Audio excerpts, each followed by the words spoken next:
Today I'm going to make a flat white, which is arguably one of the most popular espresso-based milk drinks there has ever been.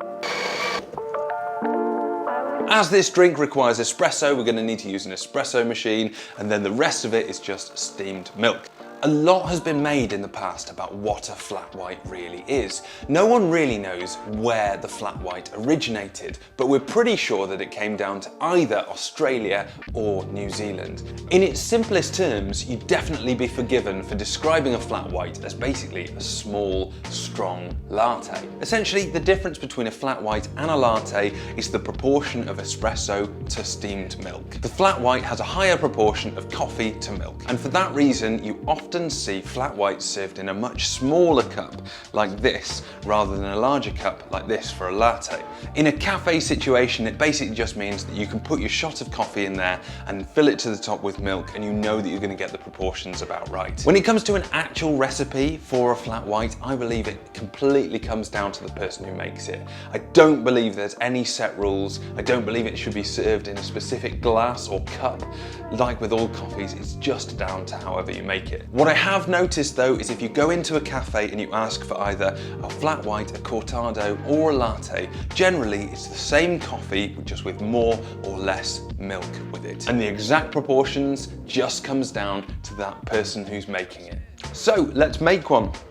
I'm gonna put my dosing cup on top here, slide that in, and we'll get some espresso ground into there. Something I have found that makes a real difference is using one of these spiked distribution tools. It really does do a good job of breaking up the clumps in your ground coffee.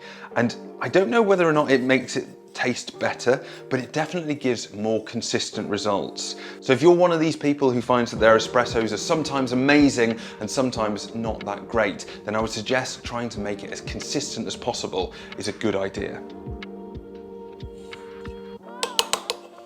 In we go. The cup has already been warming on top of the machine for a little while, so it's not cold. Let's pour a double shot into there, and then we can start adding the milk.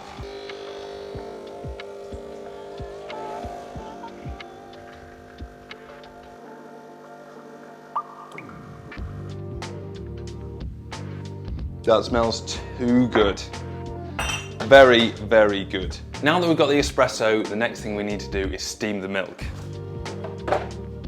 So I use pretty much exclusively plant-based milks now because I much prefer the taste, and I think that they are probably better for the environment. If you haven't already got one, then I highly recommend getting one of these milk thermometers that just sticks on the side of your milk pitcher.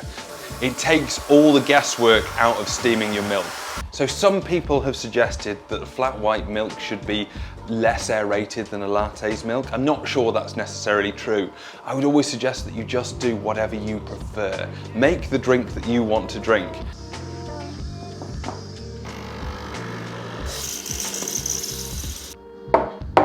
One thing that is really important for the milk is that you don't overcook it. I'm going to try and pour some latte art now, and I think that is a sign of really good milk. If you can pour latte art in it, it means that the milk is the right consistency.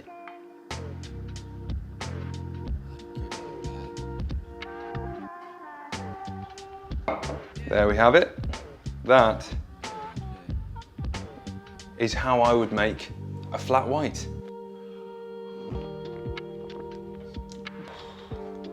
That's really good. I hope that you enjoyed my take on the flat white. If you did, then please remember to subscribe because I'm going to be making more content like this in the future, and I hope that you enjoy your flat whites from here on out. Oh, yeah, every morning.